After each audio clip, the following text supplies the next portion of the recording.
be clear with the House, but the power in the EU Withdrawal Act can only be used to redefine exit day to the new day and times that the treaties will cease to apply in the UK. To specify any other day would not be a legal use of that power. It is absolutely, in one moment I will, it is absolutely critical that the House approves this instrument for the simple reason that the extension of Article 50 has been agreed and is therefore legally binding in international law. I understand that there have been some members who are of the view that we are still set to leave the EU on the 29th of March, but that is not legally the case. Owing to the agreement between the UK and the EU to extend Article 50, the UK will remain a member state of the EU until at least 11 p.m. on the 12th of April as a matter of international law. If this instrument were not to pass, therefore, it wouldn't change that fact, but it would lead to confusion across our statute book from the 29th of March. I give way to my honourable friend. Thank you, Mr. Speaker. On that very point, I've got this wonderful machine that says we're now 2 days, 4 hours, 17 minutes and 12 seconds away. I actually believe from coming out of the EU. This is a pretty good machine, actually.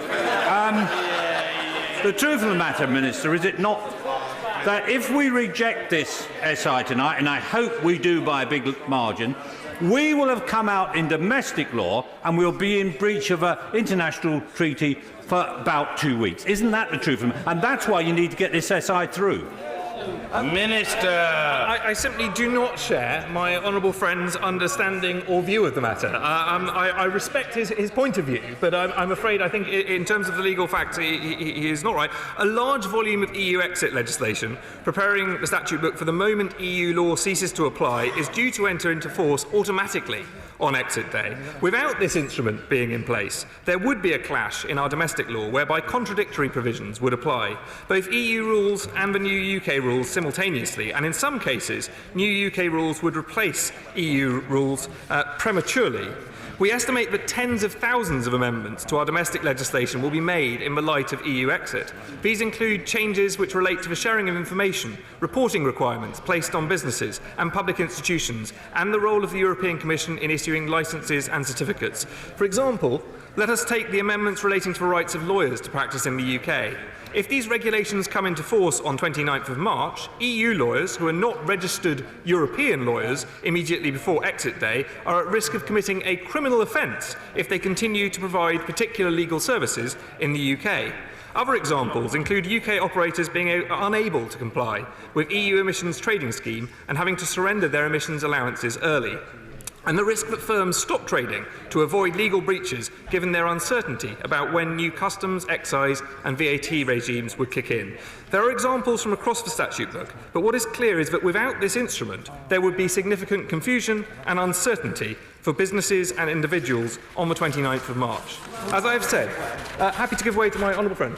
I'm very grateful. He is making the strongest possible case that the importance of this statutory instrument is to make sure that our reputation across the world for being a country that is reliable to deal with and whose obligations in international law are the same as our domestic legislation remain intact. My honourable friend is absolutely right. He and I have always agreed we need to do this process properly, and that is what this SI is all about. Happy to give way to the honourable lady. Thank you. Very grateful indeed. Thank you, Mr. Speaker. I'm very grateful indeed to the Minister. Isn't the reality of the situation such that while we affectionately refer to the withdrawal deal as the Prime Minister's Brexit deal, as the Prime Minister deal, the reality is it has been signed by 27 other EU member states. It is signed, it is not going to be unsigned, the deal is done, there is only one deal and that is the Prime Minister's deal. An extension that we need tonight is simply to give us a very short extension, but we absolutely have to get behind this Brexit deal, get it through, get the implementation period and move on. It's not going to be reopened by the other 27. As I often find, I wholeheartedly agree with the honourable lady. It isn't the sole point of this SI, of course, because this SI allows for two specific scenarios. Happy to give way. Grateful. Can my honourable friend explain why his junior minister and the member for Spelthorne told this House on Friday at column 1377 that the Article 50 period will only be extended if the House votes for a statutory instrument to give effect to such an extension? And he confirmed that the government would have to lay a statutory instrument and the House would have to debate and vote on it. it now seems as though that was totally inaccurate. Minister. I didn't see what my honourable friend said in that debate, but I am very grateful to the honourable gentleman for promoting me so that I have junior ministers underneath me.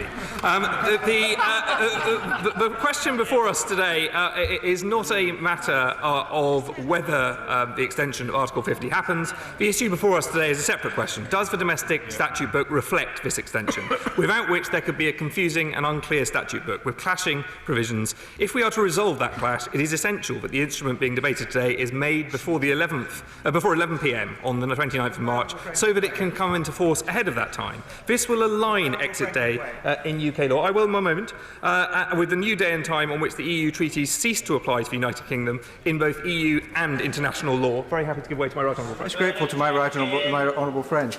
Can I just put it to him that it is exactly the way that this executive decision was approved by a minister without proper reference to Parliament, bringing back to this House not just international law, but law that is binding in our own law and binding on this Parliament. This is exactly this kind of decision-making and law-making that people voted against in the referendum. Absolutely.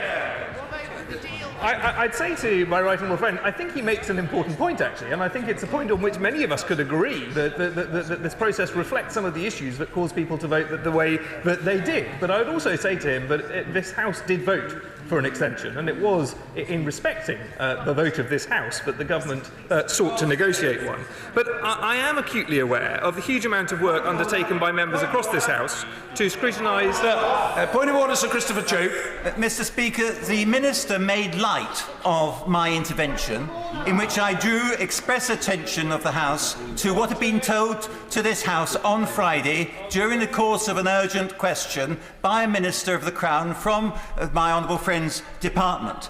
If what was said then is wrong, then when are we going to get an official correction and apology from the government? Because certainly those of us who were in the House on Friday were gravely misled by what was said. Well, I'm very grateful to the honourable gentleman for his point of order. Obviously, I well remember the exchanges, and I'm aware of the particular interaction to which the honourable gentleman is referring. The normal principle applies. Every member is responsible for the veracity of what he or she says in this chamber. If a member inadvertently errs, it is incumbent upon that member to correct the record.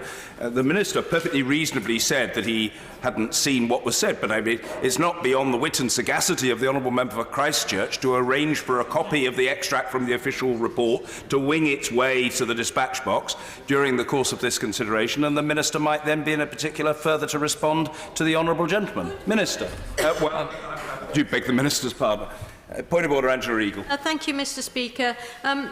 Could you advise me whether what members opposite are actually objecting to is the use of the royal prerogative and the logic which allows us to sign up to international treaties using that power? And the logic of what they're actually arguing is that we should get rid of the Queen. I simply say to the right honourable lady, it's not for me to offer an exegesis. It's not for me to offer an exegesis of what individuals might think about our constitutional arrangements, including the use or otherwise of the royal prerogative. But the right honourable lady has made her own force in her own way, with some panache, and it will be studied on the record. Oh, very well. Point of order, Mr. Mark Francois. Very quickly, Mr. Speaker, there are some people in this House who do want to get rid of Her Majesty, but they're not on this side, they're on theirs.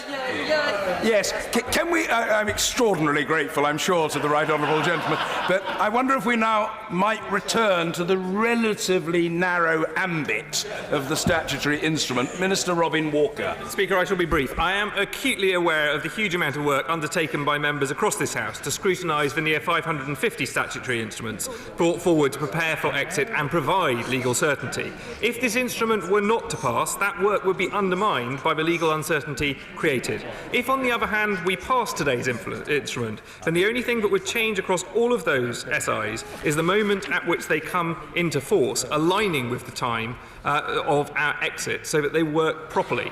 I remain hopeful that this House will support the Prime Minister's deal and that we will leave the EU on the 22nd of May with a short technical extension to ensure we can pass the necessary implementing legislation. This instrument is, however, without prejudice to whether that is the case. I hope this House can therefore agree on the necessity of this instrument and approve it so that it can come into force and avoid serious confusion and uncertainty for businesses and individuals. Mr. Speaker, I beg to move. Order. The question is motion number 4 as on the order paper. Mr. Matthew Pennycook. Thank you, Mr. Speaker. I rise on behalf of the opposition to support the motion. As the Minister has made clear, the statutory instrument before us is a necessary one and it should be entirely uncontroversial. As the House knows, in response to the Prime Minister's letter of the 20th of March to the President of the European Council, the Council agreed to an extension of the Article 50 process until the 22nd of May, provided the withdrawal agreement is approved by the House this week. The Council further agreed that if the withdrawal agreement is not approved this week, an extension until the 12th of April would take place to allow for the UK to, and I quote, indicate a way forward for their consideration, something that we hope the preceding debate and votes will contribute to. On the 22nd of March, the UK's permanent representative to the EU, Sir Tim Barrow, wrote to the President of the Council to confirm agreement of the proposed extension arrangement under Article 50, subsection 3 of the Treaty on European Union. As such, Mr. Speaker, the extension of the Article 50 process till at least 12th of April will now happen as a matter of international law, and as the Minister said, it is legally binding in international law. This statutory instrument merely aligns exit day, as it is defined for the purposes of the EU Withdrawal Act, to the new dates that have been agreed. And it is entirely correct that it comes after agreement on extension was reached between the two parties. Indeed, the EU Withdrawal Act itself makes clear that this sequencing, that is to say that any new agreement between the parties as to when the treaties cease to apply to the UK, must precede any change to exit day for the purposes of the Act. And that is what is precisely required by the legislation.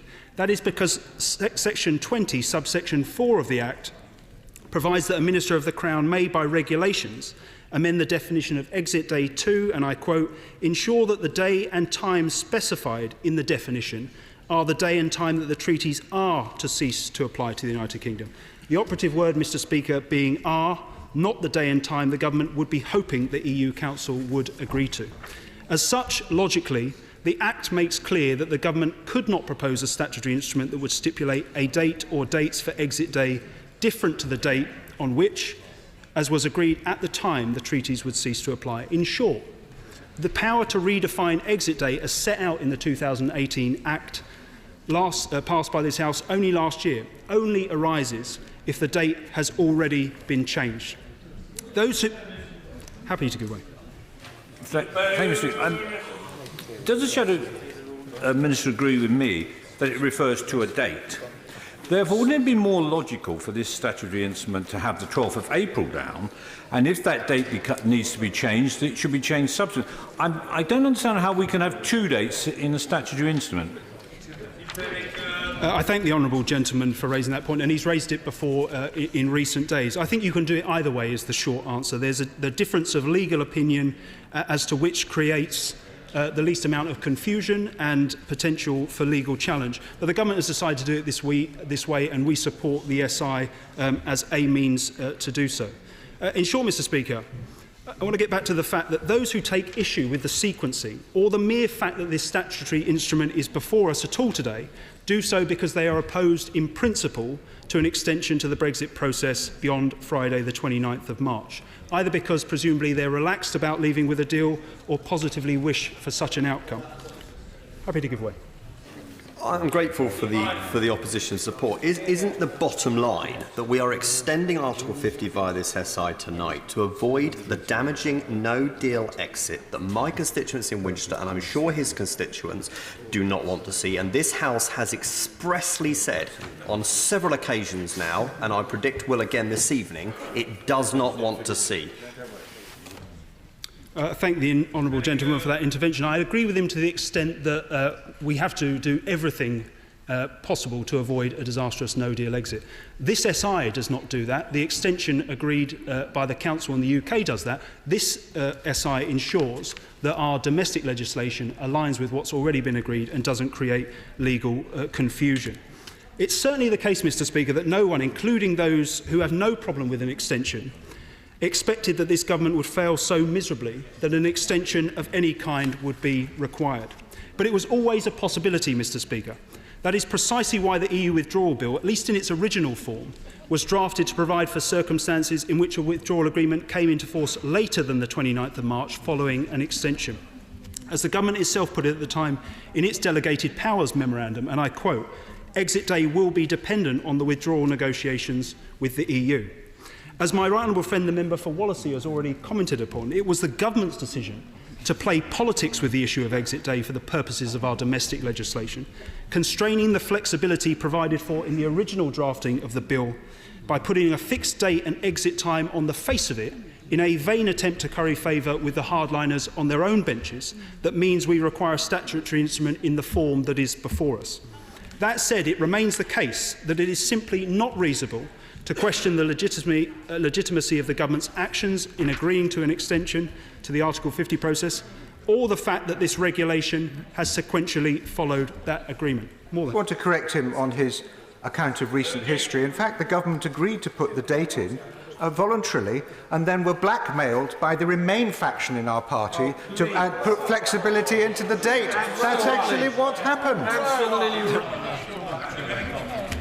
I think you'd agree with me, the original draft of the bill did not include it. The reasons that the government put it in and the actions of the right honourable gentleman, the member for West Dorset, and again helpfully coming to the rescue, I leave to him and his view of what happened at the time. It follows, Mr. Speaker, that if this House voted against this statutory instrument, it cannot prevent an extension of the Article 50 process taking place until at least one of the two proposed dates. In short, Mr. Speaker, and much to my delight, there is nothing that honourable and right honourable members opposite can do today to force the UK out of the EU in 2 days' time. All that would be achieved by voting against this regulation would be immense legal confusion, with two parallel sets of regulations in place, those deriving specifically and directly from EU law and those made under the 2018 Act, which would diverge from it. As the Minister opposite put it, our statute book would be in a complete mess. And that is why, Mr. Speaker, this statutory instrument should self-evidently be supported, and why we will be doing so on this side of the House when we divide on it. Thank you. Sir William Cash. Thank you very much, Mr. Speaker. The first point I'd like to raise is regarding the ministerial code and the actions of the Prime Minister. It is quite clear under the ministerial code, and I'm glad to see the Attorney General is sitting here on the front bench, that the law officers must be consulted in good time before the government is committed to critical decisions involving legal considerations. Now, even if I was prepared to concede, which I'm not, that it follows that the law officers don't necessarily have to divulge their opinions, though actually he's been obliged to do so by a resolution of the House on the 4th of December in the past. The question is, as a matter of fact, which the Prime Minister today and 2 days ago has resolutely refused to answer me, did the Prime Minister consult the law officers as a matter of fact? I asked her and she refused twice times. The inference is that she did not. Is this not misleading the House? That is a question which worries me intensely. Mr. Speaker, having dealt with that issue, which I regard as very serious, I also have to say that I take the strongest possible objection, as do many other distinguished lawyers, QCs and former judges, to the action that has been taken by the government in purporting to enter into a binding agreement in international law which purportedly alters the UK's exit date from the European Union in advance of the votes by each House on the draft regulations, which would create an alteration to exit day in the European Union Withdrawal Act 2018. It has been suggested, Mr. Speaker, that the Act requires that the draft regulations can only be submitted to each House for an affirmative resolution once the date of exit has been altered at international level. This is simply not correct. The provision for approval by affirmative resolution is a freestanding provision in Schedule 7, paragraph 14, under which a draft instrument is to be submitted to the House. It was incumbent on the government, Mr. Speaker, to respect the normal practice of allowing Parliament to approve any legislative changes before entering into a binding international obligation. Mr. Speaker, I was the Shadow Attorney General during the Iraq debacle, and I have to say, Mr. Speaker, that on that occasion it became apparent that there should have been consultation with Parliament on a matter of the gravest national importance. And the reality is, if I may say, obliged or created the circumstances in which the then Attorney General submitted his opinion to the House. We had a similar situation with regard to the issue of the bombing of Syria more recently. So the idea that Parliament is not required to approve any legislative changes before entering into a binding international obligation is well established recently in precedent. The course taken seeks to present Parliament with a fait accompli, in which Parliament is pressured to approve the draft regulations because failure to do so would cause disconformity, it is alleged by the Minister just now, between the UK's international obligations and domestic law. Under our constitutional law, Mr. Speaker, the power of the United Kingdom government to conclude binding agreements with states and other international actors, such as the European Union, exists under the royal prerogative. It is a basic principle of our constitutional law that the royal prerogative may only be exercised consistently with the intention of Parliament. Any purported exercise of that power, of the royal prerogative, that is inconsistent with the intention of Parliament, is unlawful and of no effect in our internal legal order. I am troubled, and this is why I asked in an intervention, as to what the outcome was of the Joint Committee on Statutory Instruments today, and I made the reference to the question of whether or not there was proper consideration of the question of whether or not it was intra vires or ultra vires. I do not know the answer to that question, but it's because I haven't been given the information. And I asked the Minister to check whether that was the case. Did they consider the question of vires in relation to the issues before that committee today? Now, the intention of Parliament, Mr. Speaker, is to be found solely in Acts of Parliament. It is not shown by resolutions of the House of Commons, unless an Act of Parliament itself says otherwise, such resolutions in practice do not have effect. Under the principles of public international law, a state is entitled to invoke the fact that its apparent consent to be bound by an international agreement has been expressed in violation of a provision of its internal law, if the violation is manifest, defined as it happens in the words, quotes, objectively evident, and concerns a rule of internal law of fundamental importance, and I refer here to Article 46 of the Vienna Convention.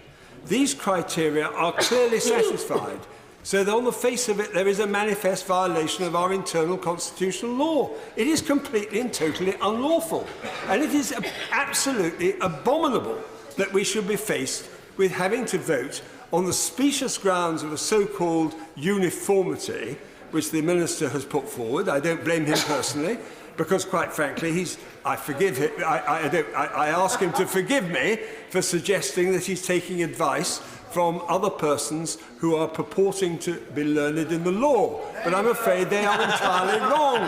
That is the point. And Lord Panic himself, only yesterday, raised these very questions himself. And Lord Panic, of course, is a most distinguished lawyer. In fact, he was the lawyer for the plaintiff, Gina Miller, in the case which required the Act of Parliament, the Notification of Withdrawal Act. Lord Panic knows what he's doing. In fact, I go so far as to say I actually instructed him with others in relation to the Rees-Mogg case back in 1993. So I know a little bit about the brilliance of Lord Panic.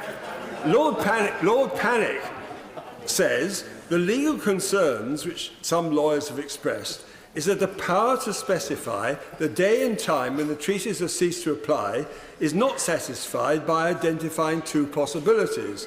It is not possible, if this SI is enacted, to identify exit day simply by reading it.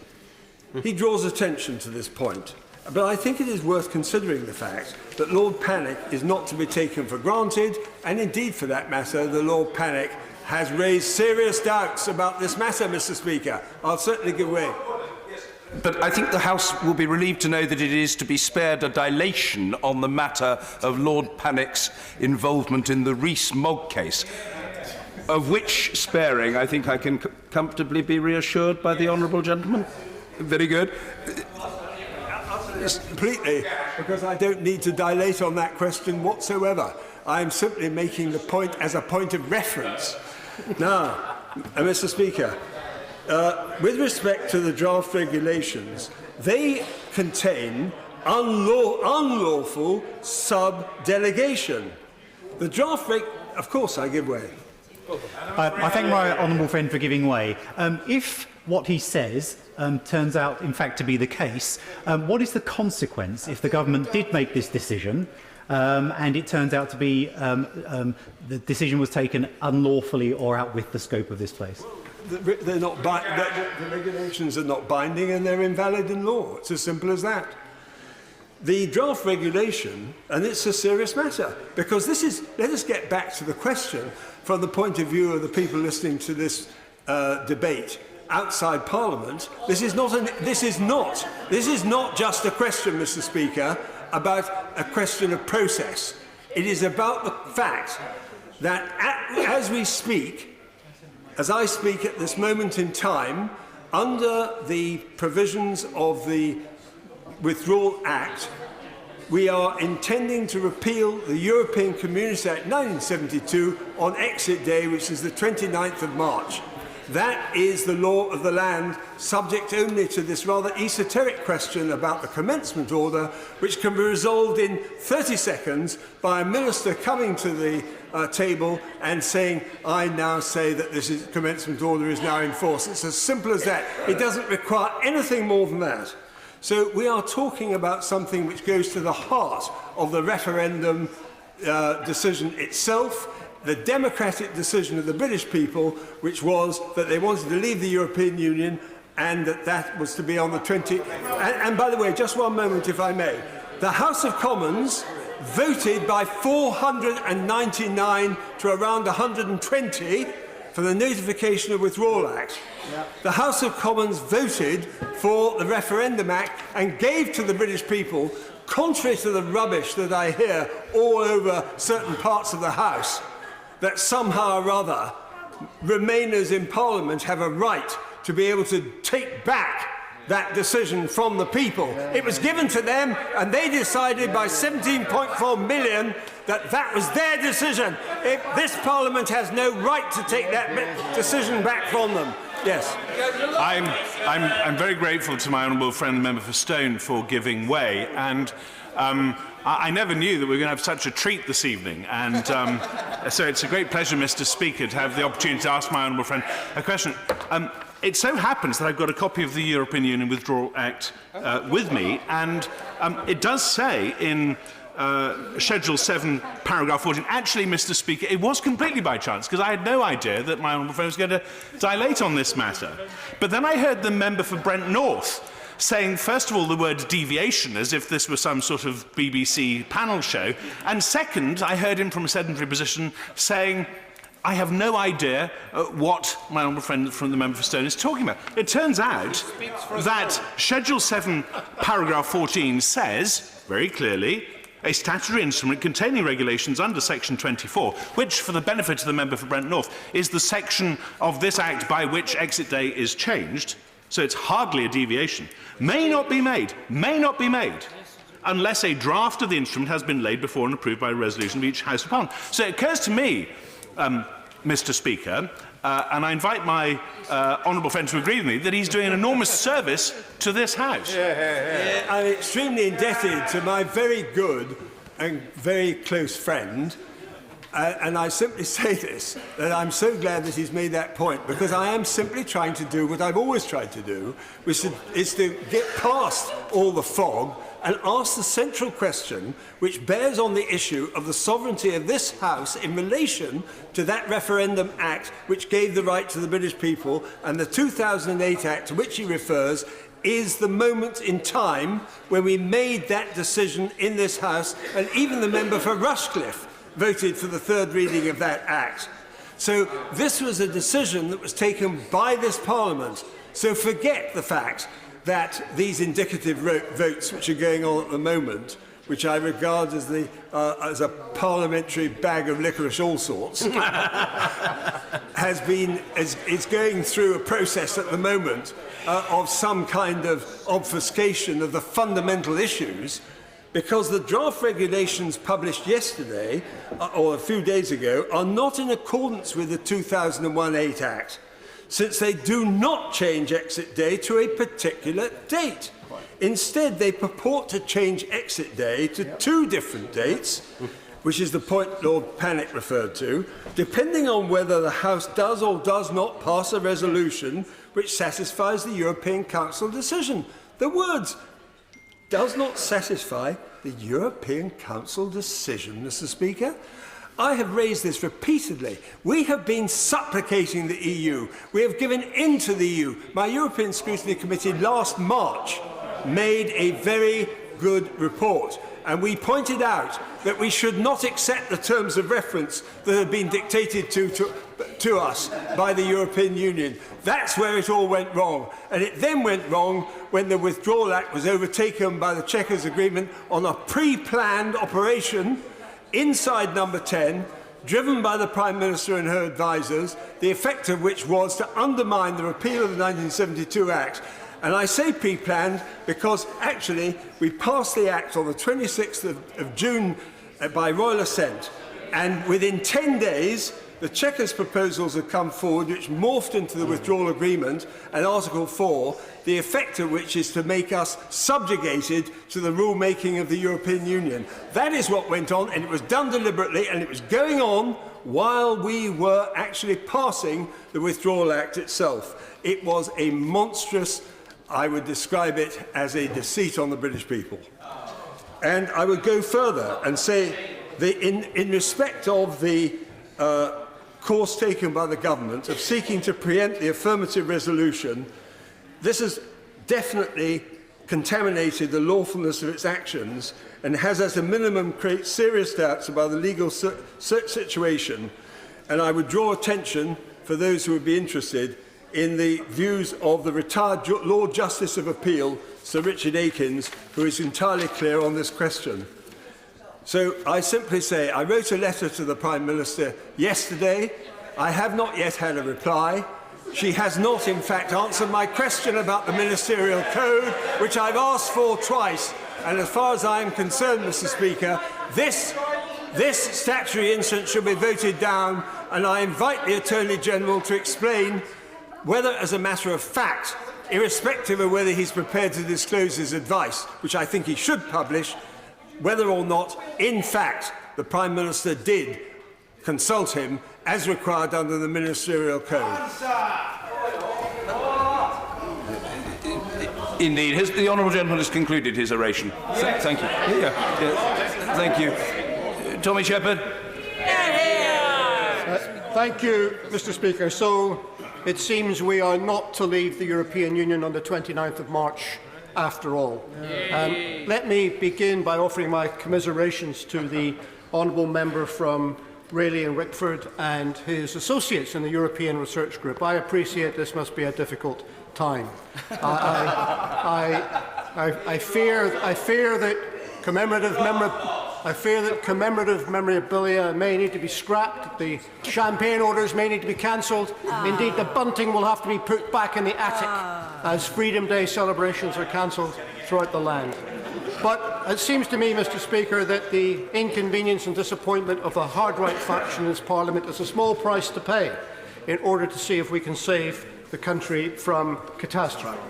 Now, Mr. Speaker, the gravity of this situation means that it is not a moment for schadenfreude, so I shall refrain from seeking any pleasure in the disappointment of others. But I do think that we need to point out in this debate that the fact that we are discussing this statutory instrument here tonight can only be seen as nothing other than the abject humiliation of the British government in this process. Not only because, on more than 100 occasions, they have foolishly come to that dispatch box and reassured us that we would be leaving the European Union on the 29th of March, but also because, that having proven impossible, they now come and offer us a timetable that is not of their design, but one that is imposed upon them. If that isn't humiliation, I don't know what is. But, Mr. Speaker, as so many have said in recent debates on this matter, they have only themselves to blame. The fact that this is here before us tonight seeking an extension to the process is entirely a consequence of the way in which the process has been conducted by this government. From the word go, they were not interested in anyone's opinion but their own. The dialogue about how to implement the 2016 referendum result was constrained only to the voices within the minority Conservative government and their allies in the DUP, who I see are absent from our proceedings tonight. And that, Mr. Speaker, is shocking. It is shocking because what they should have done was to try and reach some sort of national consensus on how to proceed in this most divided of countries. But that is what they did, and of course in the middle of it, they called a general election, and the Prime Minister asked the British people for a mandate to support the manner in which she was discharging the referendum result. And the British people refused to give it to her. Now, you would have thought that at that point, that would be the time to change tack, take stock and perhaps readjust. But no, they simply circled the wagons closer, bunkered down and spent the last 2 years negotiating with the European Union without reference to or a mandate from this Parliament. That is why we are in the situation that we are today. Now, I think what happens next, Mr. Speaker, is the real question. If we have the delay granted that the statutory instrument suggests, what are we going to do with the time that is afforded to us? And to my mind, that entirely depends on whether the government wishes to go forward with this Parliament in good faith or in bad faith. A bad faith way of going forward would be to regard the debates that we have had today and that we may well have in the future, to regard them as some sort of inconvenient sideshow, an irritation to be dispensed with before they come back yet again with a failed agreement, unaltered, to put before this House. That would be bad faith, and I think we saw some of it earlier on today, when the government actually tried to prevent us having the debates that we had this afternoon in the first place. And it wasn't a good look, Mr. Speaker. And actually, it is interesting that the Parliament rejected the government's position today by an even bigger majority than we did on Monday. And I would caution the government to have some humility now in the way in which it proceeds. A good faith way of proceeding would be to try and reach out and agree a new political consensus with other voices in this Parliament and in this country. In particular, other political parties and the devolved administrations within the United Kingdom. That would be good faith.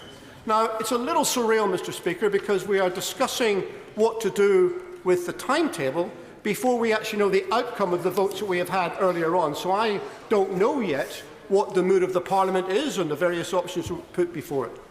But I am concerned that when the government has talked about how it will respond to those decisions and those debates, it has suggested that it couldn't possibly contemplate supporting anything which it regarded as undeliverable. Now, I think we can all accept, Mr. Speaker, that everything has practical consequences, and we have to come up with proposals that are practical and that can be implemented.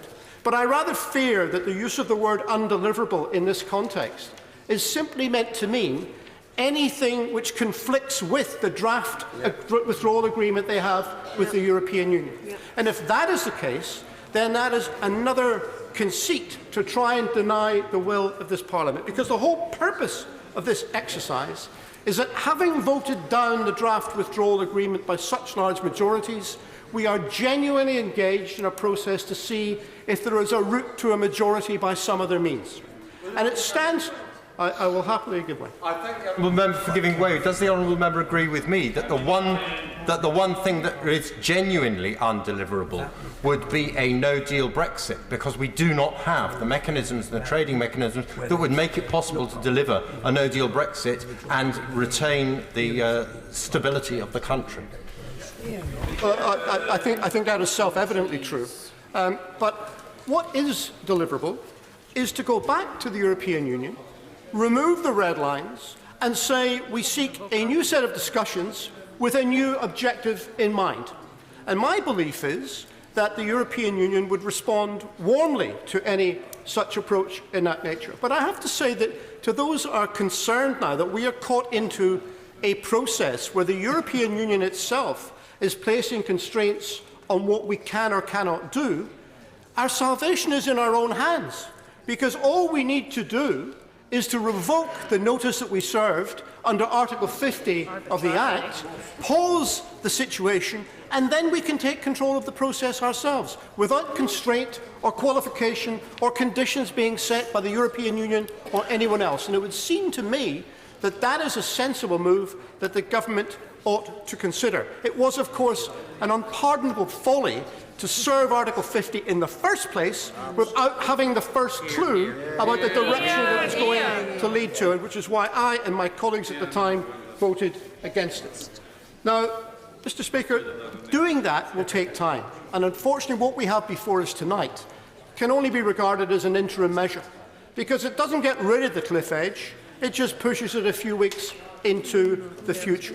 I'm sure that we will have to come back to debate further statutory instruments and indeed further legislation which will allow us properly to change direction and negotiate better to form a better agreement with the European Union. But that will take time, Mr. Speaker, and it is not going to be done by the 22nd of May, which is why we might as well get used to the situation now and become acclimatised to it, that in order to get a better outcome, we need a long and significant delay in order to achieve that. And that, of course, means that we do need to prepare and get ready to fight European elections on the 23rd of May 2019. And I have to say, Mr. Speaker, I'm becoming alarmed at the fact that, and it seems to be the people who wish to deny the people of the United Kingdom any say on how negotiations have turned out, they are also seemingly terrified of the prospect of facing the electorate on the 23rd of May and asking them who they want to represent them in the European Union. I don't even understand how the government negotiated an agreement which provided us, for this country, to be not represented at all in the power structures of the European Union while a transitional period of up to 2 years was taking place. That is ridiculous. We may stay, we may leave the European Union, but for as long as we are there, people in the United Kingdom have an equal right to be represented in those structures, as do people in any of the other 27 member states. So I say we should acclimatise ourselves now to the idea of fighting these elections, and I say also it would be a good thing. I know it will be an embarrassment for some people who thought we'd get it all done and dusted by now, but it's proving to take a little longer than people thought. And that means that as we are taking whatever time is required, we should be represented. I would predict two things if we would have had these elections on the 23rd of May. The first is that the turnout would be considerably greater than the 35% who voted in 2014. And the second would be, and I will hope to be judged in this, that the main losers in those elections will be the UK Independence Party, who flunked the result last time. Now, whether or not people respond to those elections will depend how this Parliament approaches them. If we are seen to be dragged kicking and screaming to those ballot boxes, it will not be a good look.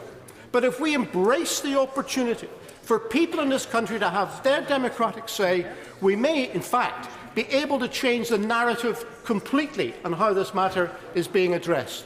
we may be able to get rid of much of the ill-tempered debate that has taken place and begin the process of political healing in this country. So, Mr. Speaker, that's why we will not offer any objection to this statutory instrument here tonight, but I say it is only one small step along a much longer road that we now need to take. Sir John Redwood. Mr. Speaker, the mood outside this House is overwhelming that we should get on with it. And the nation heard the Prime Minister and Government promise on countless occasions that we would be leaving on the 29th of March 2019 with or without a deal. It's quite true, the Prime Minister always said she really wanted a deal and she expected to get a deal, but she never ruled out leaving without a deal, and she was right not to do so. Indeed, for many months, she used to say, no deal is better than a bad deal, and left open the possibility that what was on offer was so bad that it would be better just to leave. Now, I'm not someone who thinks we just leave. I think we leave with a series of deals, and I'm very pleased that the government has put in place the essential deals we need in order to leave. Of course, we needed an aviation deal and a haulage deal and a government procurement deal and all the rest of it. And those things have been sorted out, I'm told, over the long 2 years, 8 months that have elapsed since the original vote. And I'm very pleased that the government, in parallel, with constantly telling us it was going to get an agreement that we would like, carried on with so-called no-deal planning, which, as I've said, is many-deal planning. It's having a series of lesser deals to make sure that things work smoothly so that we were in a good position, so that we had options. I wish to develop my argument a little. So the government put us in that position, and I think what we haven't heard from the Minister, but more importantly from the Prime Minister who is responsible for this, what the case is for this delay that we are now being asked to approve in United Kingdom legislation. Because it seems to be mainly geared to the idea that this House will accept the withdrawal agreement after we should have left rather than before we were going to leave. But we now learn that the actual deal offered was not allowing the government up until May or early June to put the thing through. The EU was very tough on the government and said you actually have to get the withdrawal agreement through before the official leaving date of the 29th of March under the previous understanding, leaving the government now only a couple of days to do that. And the question must be to the government, why has it taken so long to get this agreement into a shape which the House would pass? And why have they been so dilatory about presenting or representing this agreement, or even better, why didn't they renegotiate it to get it into a form where it might be worth considering again? Because there is, as the Speaker has rightly posed to the government, the issue of is there any point in constantly bringing the same thing back time and time again when the answer is negative? And the government has not really set out today, in the context of wishing a delay, why suddenly it would be different now that they've left it for so long, and why did they leave it so long if it was so time critical? They've had plenty of months from the original Chequers disaster when they first adumbrated this policy and had mass resignations from the government and the Conservative Party, through to today when many more resignations later there is still a considerable reluctance by sections of the governing party to vote for the withdrawal agreement. So I fear I'm not free to support this proposal this evening because I think there hasn't been a good case for delay, and I don't think they've made the case with the public as to why we have to be let down when there was such a very clear promise embedded into the law, into the Withdrawal Act, which this Parliament passed. And I would recommend to the government that they think again about how they wish to use the time they are trying to buy.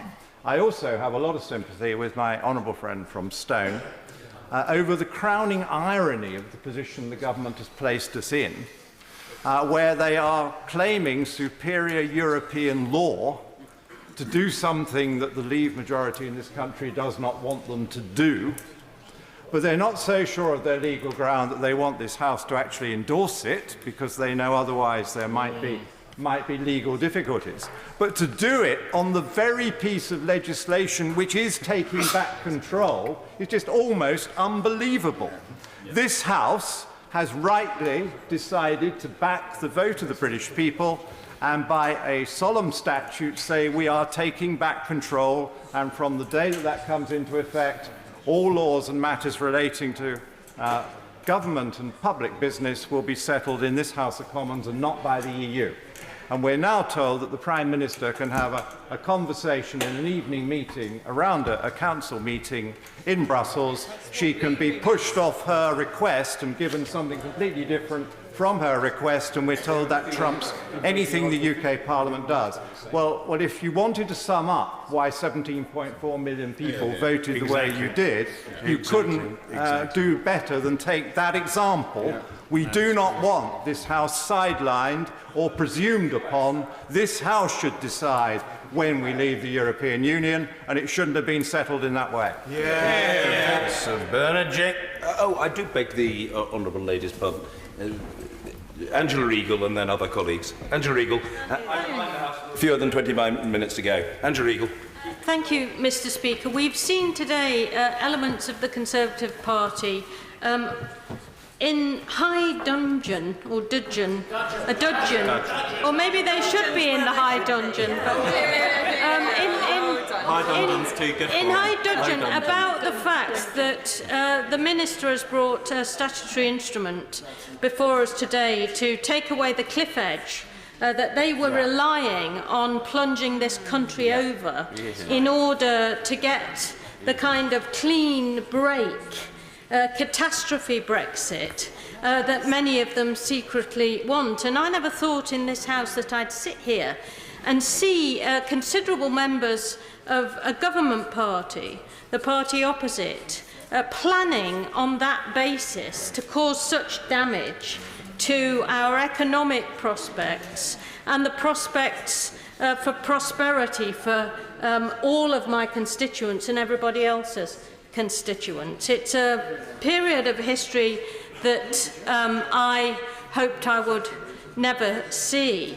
Now, the Prime Minister is entirely responsible for getting all of us into the mess that we've seen develop over the last few months, as she's repeatedly, after putting a definite leaving date onto the face of the original Withdrawal Act, put off the vote and put off the vote on her withdrawal agreement because she wanted, I believe, to face this House with an unpalatable choice between her deal, which many on all sides of the House have serious problems with, and the catastrophe of no deal.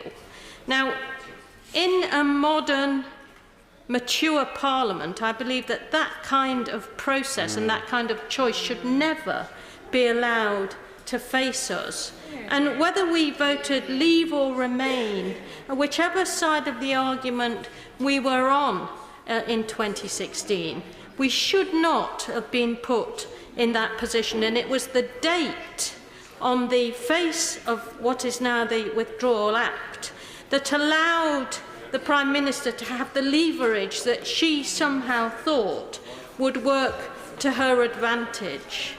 She's now been forced to resort to the leverage that we hear happened at the 1922 committee tonight, where she basically said, back me so you can then sack me.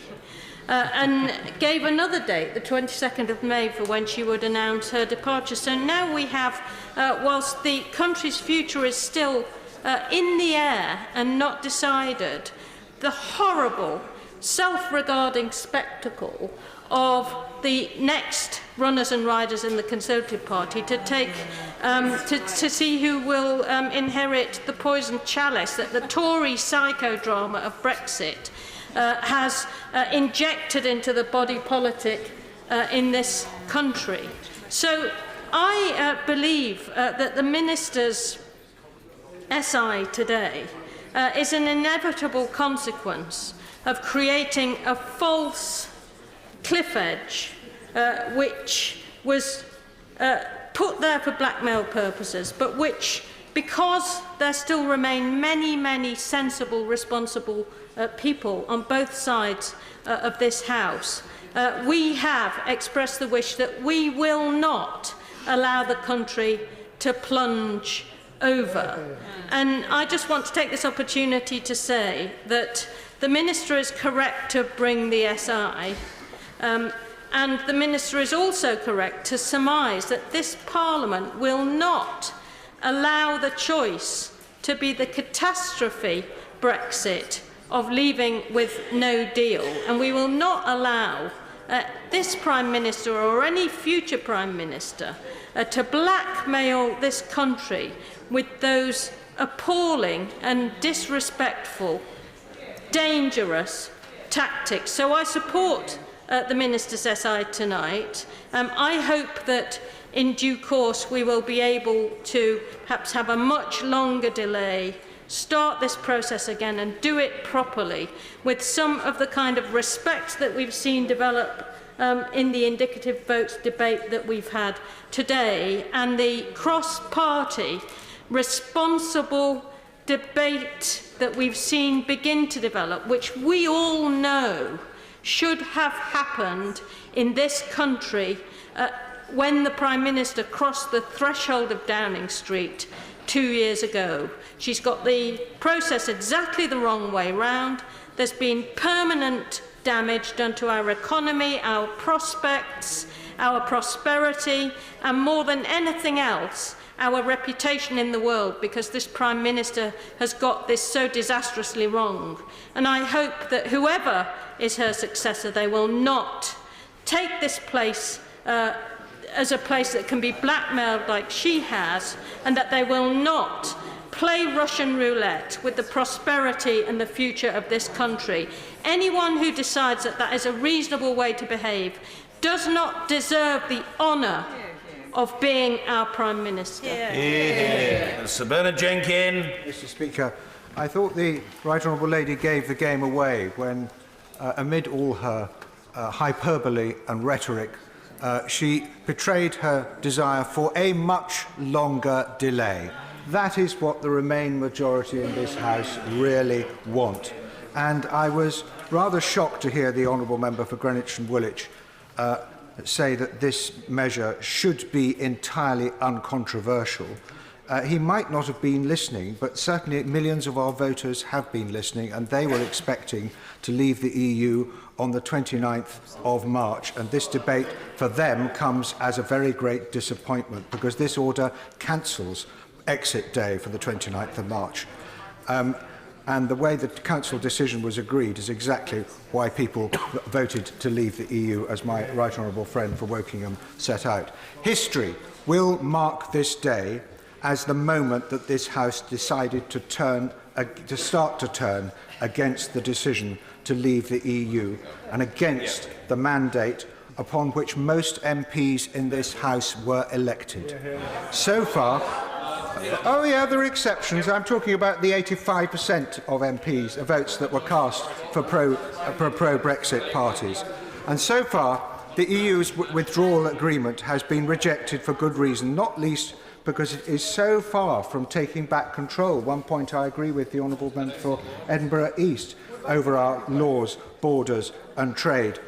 And in fact, if this goes through, that next time the Minister brings an order to this House to implement an EU directive or a decision or a regulation, there will probably have been no Minister sitting at the table in Brussels to agree that decision or even to be there to be outvoted. It will just be handed down through the withdrawal agreement. Now, Mr. Speaker, I've never considered myself a populist or a man of the people. But it is only those like me who will vote against this decision to cancel leaving the EU on the 29th of March, who are truly representing what the British people decided in the referendum. We are the real majority in this House, which are so sorely underrepresented by members of this House. I'm going to press on. But this House is now embarked on an unprincipled this House is now embarked upon an unprincipled constitutional experiment. PACAC, the committee I chair, recently heard from a retired Lord Chief Justice that nothing like this experiment has occurred since the recasting of the role of Parliament since 1688. That is just how radical this experiment is. And I very much recognise the sincerity of many honourable and right honourable members who are involved with that experiment, but they have resorted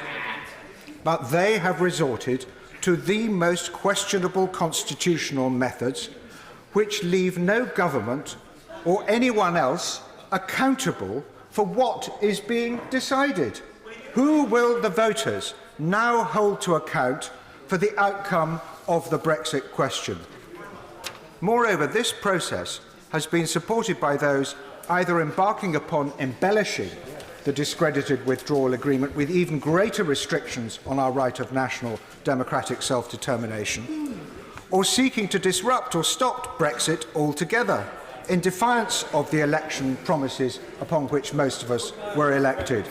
I regret, therefore, to conclude on these matters, and including on this order, this House of Commons is left with questionable democratic legitimacy. I give way to my right honourable friend.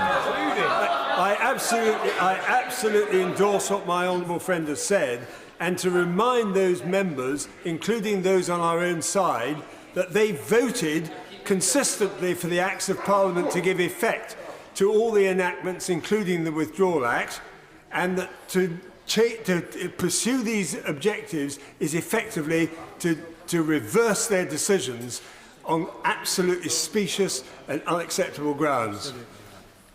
I agree with my honourable friend, and I will vote against this order. I will vote against this order. Let me say just something briefly about the mess that we are now in. I can fairly claim to be one of the minority in this House who are authors of the voters' referendum decision, and I'm proud of that. Most of us who voted leave have stuck with what we believe one way or the other. We are not authors of what the Remain majority in this House, with the government, have made of Brexit, nor of what they continue to inflict upon our sad and disillusioned voters. Well, thank you. Kirsty Blackman. Thank you very much, Mr. Speaker. I can't promise that I'll speak without hesitation, repetition or deviation. I probably won't limit myself to a minute, but I'll do my best on all of those counts. To begin with, I'd like to start by saying that having an extension to the exit day is a good thing. For a number of reasons, but the extension that has been asked for and the extension that we are discussing tonight is not the extension that we should be faced with. I want to look back at how we've got into this mess. Now, a number of people have mentioned the fact that people are expecting us to leave on the 29th of March. That is the expected date. When people voted in the June 2016 referendum, not one person mentioned the 29th of March 2019 as exit day, nor did they mention the 12th of April 2019 or the 22nd of May 2019. They voted on a proposition whether they should remain in or leave the EU. That was the proposition. No discussion was had about the actual exit date. The other thing is, while we're on this subject, nobody during that EU referendum expected that Theresa May would be Prime Minister. Sorry, the Prime Minister would be the Prime Minister. They did not expect that the deal that was presented before Parliament would be the deal, because this is not what was discussed during the course of the EU referendum. For anybody to say that this is the settled will of the UK people is absolutely wrong. I give way. Speaker, can I just remind the Honourable Lady that David Cameron said that if the referendum resulted us leaving, he would trigger Article 50 the day after. He did come, but he didn't do that. He actually resigned. One of the things about Article 50 is that it is a 2-year period with a possibility of extensions. Tabling Article 50 does not mean that you leave exactly 2 years after Article 50 is put in. There is a negotiation period. And anybody with any ounce of sense would, for a start, not trigger Article 50 until they were in a position where they could negotiate something that Parliament would agree with and that the people would agree with, but also would negotiate extensions on the basis of waiting until they are ready to leave before they actually leave. The lady for giving way. I must say, Mr. Speaker, I'm not aware of David Cameron ever having said that he would trigger Article 50 the day after. The honourable gentleman shouts from a sedentary position. I just said I'm not aware of it. I'm certainly aware that the Leader of the Opposition said that. Yes. But can I ask the honourable lady, I'm sure she paid a lot of attention to the Leave campaign. Does she remember the Leave campaign making it very clear to the British people that we would not be leaving the European Union before a deal on our future relationship had been secured? And indeed, that absolutely has not been done by this government. The Right Honourable Lady is, as ever, absolutely correct in this regard. It is the case that people were promised a number of unicorns. It is the case that a number of people on those benches still believe that those unicorns exist and are wandering around waiting for them to emerge in vain. The problem is that those unicorns do not exist. They never existed. They were promises that were made to the people of these islands that could never, ever have been met.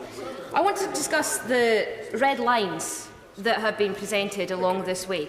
One of the biggest issues that we have with this whole situation is the red lines that have been drawn up and have been adhered to with some kind of iron grip. So there was red lines that were put forward that created the Chequers Agreement. The Chequers Agreement, if anybody sensible had been in Prime Minister's shoes, they would have said the most important thing for our economy is to have a deal that protects services, because that is 80% of the UK economy. But what the Prime Minister did instead was she said, the most important thing for me is cracking down on freedom of movement. So I will do everything that I can in any proposition that I put forward to ensure that freedom of movement is cracked down on, rather than the economy is protected. So that was a ridiculous red line to begin with. The reason that we're in this situation over exit day, and it would be great if the ministers on the front bench could make this clear if there is any summing up at the end of this, the reason that we're in this issue over the exit date is because of the Prime Minister's ridiculous red line about the EU elections.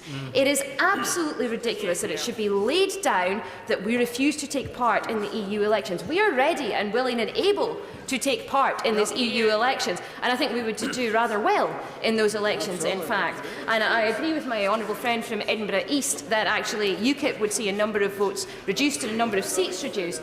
And I was a bit shocked to see the member from Vauxhall earlier suggesting that the Labour Party should be courting those UKIP votes and trying to get those people who used to vote UKIP and now vote Labour to stay on board, because frankly there's a lot of those votes that I would rather not have if I was given that option. Now, a number of... I want to talk about the government's lack of preparedness in this. The Secretary of State for Scotland this morning suggested that the Scottish Government had not embraced Brexit and was not therefore prepared for the Prime Minister's deal to happen in the event of Brexit. But the UK Government is also not prepared for Brexit. That's why they're having to ask for an extension. Even if the Prime Minister's deal had been approved or was approved this week, they're still not prepared for that Brexit to happen. Mr. Speaker, I sit on the European Statutory Instruments Sifting Committee. The Statutory Instruments Sifting Committee did not meet this Tuesday because there were no proposed negatives for it to discuss. It's not proposed to sit next Tuesday because there are no proposed negatives for it to discuss. I've been asking, does this mean that there are no proposed negatives left? But apparently what it means is that we're not getting a recess, and that in fact this committee will sit the week after and we'll discuss the proposed negatives during that week. The UK Government has failed at every opportunity to prepare adequately. It has set absolutely unreasonable red lines. What it should be doing now is going to the EU and saying, we need to have a longer extension so that we can adequately prepare. We are happy to take part in the EU elections as a result. And my preferred position is that we should have a people's vote. So there is a clear option given to the people. They can choose between the option of remaining in the EU or whatever deal this House thinks that it would like to put to them. I thank the honourable friend for giving way. She's making an excellent speech and summing up brilliantly just the exact guddle that this Conservative government has got itself into. And is it not the case that it's the worst kind of loser that blames its opposition or its opponent for its own mess. And this government is not only completely screwing up the Brexit negotiations and the whole of the UK, but it is asleep at the wheel in government and cannot even replace its disability minister, offending and not properly representing people with disabilities across the UK. It is utterly shameful. My honourable friend is absolutely correct. This is a complete and total mess. Not just over things like not being able to replace the disability minister. I understand that the Prime Minister has lost 28 ministers. The previous 3 Prime Ministers have reached about a combined total of losing 28 ministers during their time. The last issue that I want to raise, Mr Speaker, is the issue of the fact that EU settled status is not sorted out. People's jobs, people's livelihoods and people's living standards, people's lives are being put at risk by the decisions and the lack of preparedness by this government. But we will be supporting this SI, we will be supporting the extension, but it should be a longer one. Thank you. Mark Francois. Thank you, Mr Speaker. I'll try and be brief so that my friend Wantage can get in too. I'll have a go. Sorry. One also wishes to contribute, so I know that he'll exercise enormous self-denying ordinance. Mark Francois. Thank you, Mr Speaker. We're debating tonight whether or not to extend Article 50. The thing I'd like to touch on very briefly is whether the EU would ever countenance a further extension. And I say this because from 2007 to 2010, when we were on those benches, I was the party's Shadow Europe Minister. I did the Lisbon Treaty working with William Hague, and that was my epiphany. 14 days in this place, couldn't change a single punctuation mark. That's when I realised we had to leave. But in those 3 years, I hope the Minister will accept, I spent a lot of time visiting the institutions of the European Union because that was my job. And I came to realise that for many people in the EU, particularly, though not exclusively in the Commission, what is often referred to as the European project has the status almost of a religious act of faith. People passionately believe in it, and it transcends almost all other considerations, and it must be promoted almost at all costs and protected almost at all costs. Very many people in the EU were utterly shocked when the UK voted to leave, absolutely stunned, because what we had done in their world was an act of heresy. It was apostasy to leave. And many people believed we should be punished, not least pour encourage les autres. But what they're even more worried about, is the UK taking part in European elections, which would bring 73 UK MEPs into the Parliament, many of whom would be likely to be Eurosceptic, though not all, which would completely upset the calculations that they have made, as it were, to reconfigure the new Parliament in order to keep out what they call the populists from Eastern Europe and, for instance, the Lega Nord from Italy. That is why they wouldn't accept the extension to the 30th of June. They insisted either on the 22nd of May or the 12th of April, which is the drop-dead date for when we'd have to begin European election preparation in the United Kingdom. So my argument, Mr Speaker, very simply is this. I believe for the EU, protecting the integrity of the Parliament, which under the co-decision procedure under Lisbon has much greater power now relative to the other institutions, would be even more important to those who really believe in the project than trying to keep the United Kingdom in the EU, though many would like that. And therefore, if I'm right, they would not countenance any further extension beyond the dates that have been given, because it would muck up the European Parliament, and from Macron's point of view, that would spoil his plans to federalise the European Union. So my argument, Mr Speaker, is we shouldn't be worried about a very long extension, because I believe, though I cannot prove it in the House tonight, they'll never grant it. They don't want, under any circumstances, to go beyond the 12th of April, because it means European elections that they simply cannot stomach, because there'd be 35 to 40 Eurosceptic British MEPs that completely rip up their plan for the Parliament. So I believe, yeah, I'm going to finish. I believe on that, I'm going to give one. And I believe on that basis, Mr Speaker, The threat of a long extension has always been a false one, and if we get to the 12th of April, we can leave. Because I believe that those who believe in the project would not allow the extension. And finally,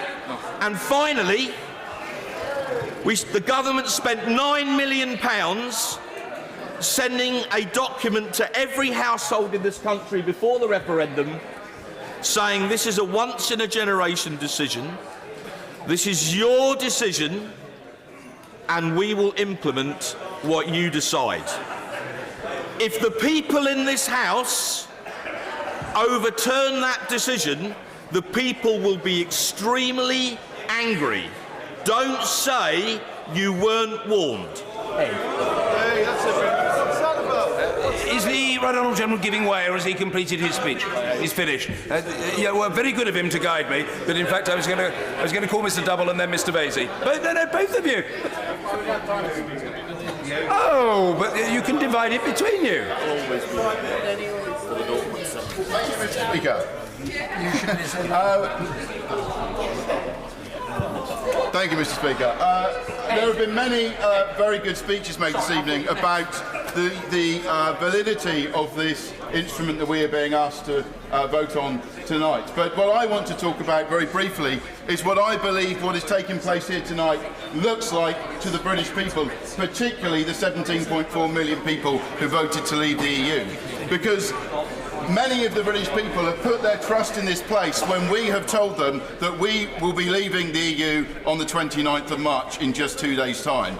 And tonight, passing this the statutory instrument to delay that date, I believe is a break of trust with the British people who have trusted us, taken us at our word when we said we would be leaving at the end of this month. And I believe that there are many people who are concerned that Brexit is being stolen by the establishment of this place, and the passing of this instrument tonight is another step towards that taking place. But the other thing I want to say, Mr. Speaker, is that many people will feel this is wrong for the very reason that has been made many times, that we've been told that we don't have a choice tonight, that the EU have already made this decision for us, that the date we're going to leave is going to be delayed, and it's irrelevant what we do tonight because the decision has already been made, and therefore we should just pass it through.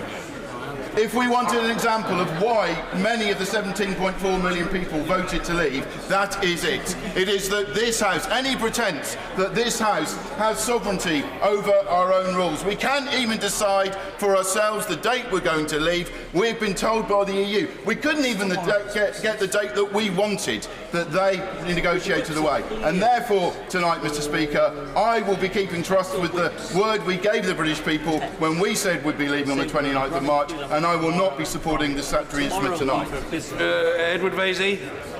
Mr. Speaker, everyone on this side of the House has spoken against the statutory instrument. I've just got time to say I fully support it, and I cede my place to the honourable member. Mr. Speaker, this government has had half the time it took to fight the Second World War. It has had 2/3 of the time it took to fight the First World War. It has had the entire length of the Kennedy administration, in which the groundwork was laid for a successful moonshot. The idea that we need more time is nonsense. They have had plenty of time. They have not used it well enough, and we should just leave. Mr. Weststreeting. Thank you, Mr. Speaker. I would just thank you, Mr. Speaker. I just further to that excellent speech, I would just point out that it took 7 years to organise a 2-week sporting event in the London Olympics. So I think extracting ourselves from the most sophisticated and political economic alliance in the history of the world probably does take a bit longer. Thank you. Under the standing order, I must now put the question. The question is motion number 4, as on the order paper. As many as are of that opinion say aye. Aye. Of the contrary, no. Aye. Division! Clear the lobby.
Did you say order?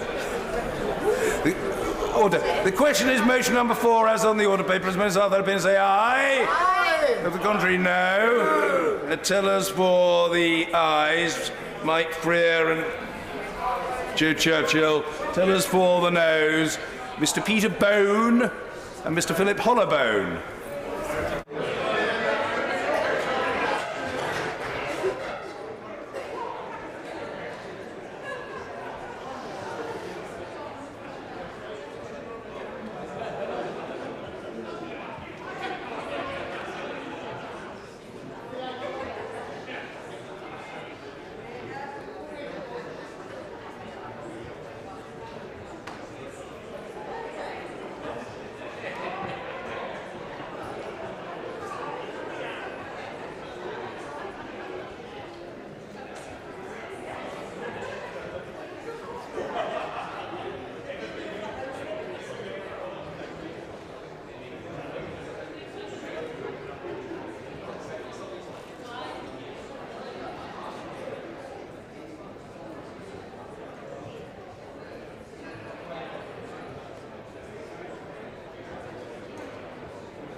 Order! Order!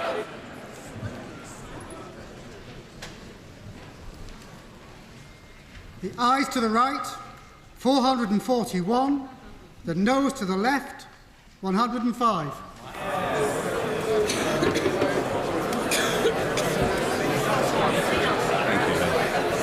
The ayes to the right, 441. The noes to the left, 105. So the ayes have it. The ayes have it. Unlock. Order. I will now suspend the House until the outcome of votes on motions. Let me advise the House. Let me advise the House that it was very much the hope of our extremely dedicated professional staff that they would be able to provide the results of the indicative votes to be announced immediately after the result of this division, but that has not proved possible. I don't expect the suspension to be very long, but I will suspend the House until the outcome of votes on motions relating to the United Kingdom's withdrawal from and future relationship with the European Union are available. The division's bell will be rung 2 minutes before the House resumes. Order! Order!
Order.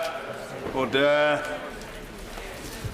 I can now announce the result of today's recorded votes on motions relating to the United Kingdom's withdrawal from and future relationship with the European Union. In respect of Mr. Barron's motion B, brackets no deal, the ayes were 160, the noes were 400, so the noes have it. In respect of Mr. Nicholas Bowles' motion D, Common Market 2.0, the ayes were 188, the noes were 283, so the noes have it. In respect of George Eustace's motion H, EFTA and EEA, the ayes were 65, the noes were 377, so the noes have it. In respect of Mr. Kenneth Clarke's motion J, Customs Union, the ayes were 264, the noes were 272, so the noes have it. In respect of the Leader of the Opposition's motion K, Labour's alternative plan, the ayes were 237, the noes were 307, so the noes have it. In respect of Joanna Cherry's motion L, revocation to avoid no deal, the ayes were 184, the noes were 293, so the noes have it. In respect of Dame Margaret Beckett's motion M, confirmatory public vote, the ayes were 268, the noes were 295, so the noes have it. In respect of Mr. Marcus Fish's motion O, contingent preferential arrangements, the ayes were 139, the noes were 422, so the noes have it.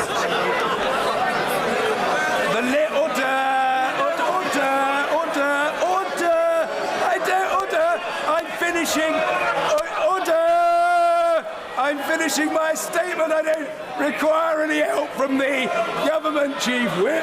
The list showing how honourable, he'll learn, so you should listen, he'll learn. The list showing how honourable and right honourable members voted will be published in the usual way on the Commons Vote app and website and in Hansard. Point of order, Sir Oliver Letwin. Yeah. Thank you, Mr. Speaker. Mr. Speaker, it's very disappointing. It is, of course, a very great disappointment that the House has not chosen to find a majority for any proposition. However, those of us who put this proposal forward as a way of proceeding predicted that we would not this evening reach a majority, and indeed, for that very reason, put forward a business of the House motion designed to allow the House to reconsider these matters on Monday. No, that's ridiculous. No. Ridiculous.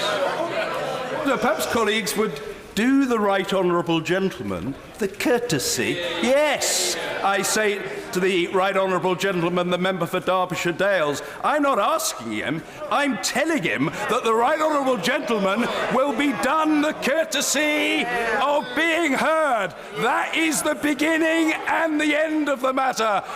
Sir Oliver Letwin. Yeah.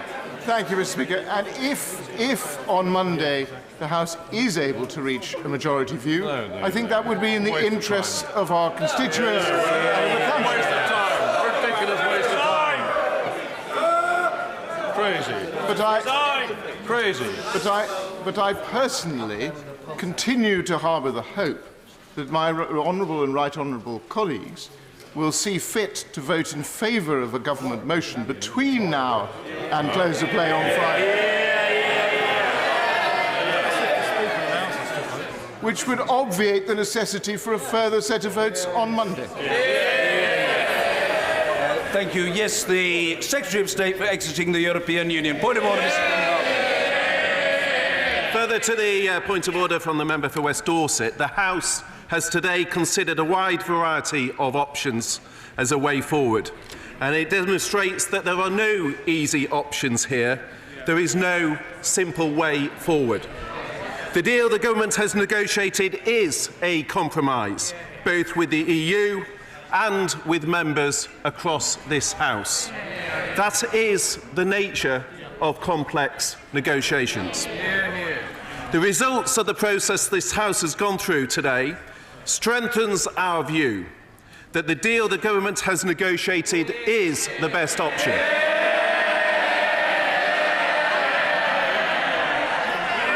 Furthermore, Mr. Speaker, must be heard. The Secretary of State.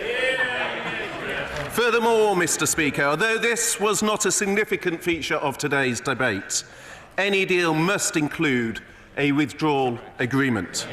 It is the government's firm wish to get the withdrawal agreement approved by this House, and I urge all members, no matter the view on what the future relationship should be, if you believe in delivering on the referendum result by leaving the EU with a deal, then it's necessary to back the withdrawal agreement. If we do not do that, then there are no guarantees about where this process will end. It is for that reason that I call on all members from across this House, in the national interest, to back the Prime Minister's deal.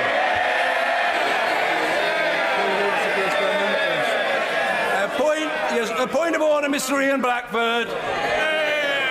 Thank you very much, Mr. Speaker. I mean, this is a very serious moment for all of us, and we have to reflect that this House of Commons has tried to find a way through the Brexit crisis over the last few months, and we have failed.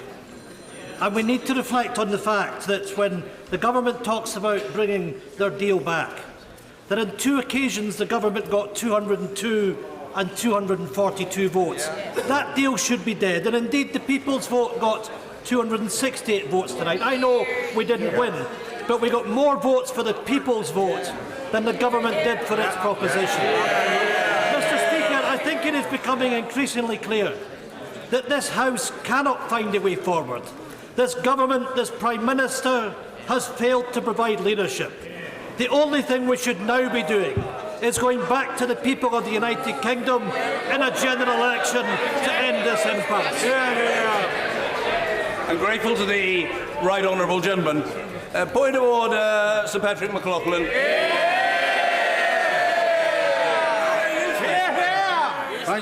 Thank you very much, Mr. Speaker.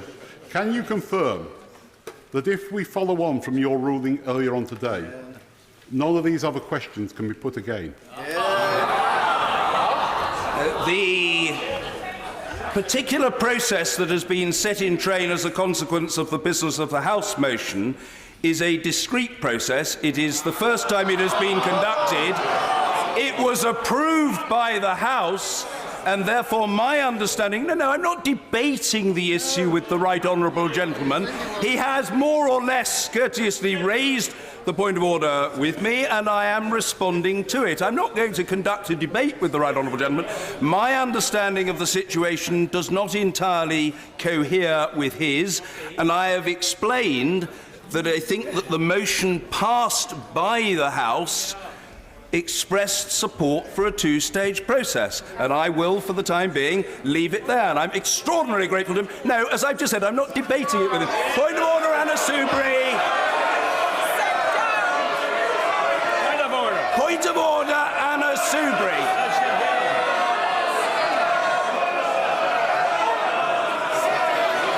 Point of order, Anna Soubry. Mr. Speaker, Mr. Speaker, as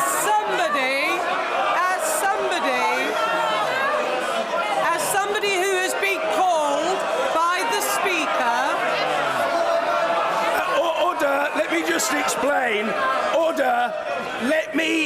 just explain one thing in this place? The right honourable gentleman is a very senior member of this House, and he is a former Chief Whip.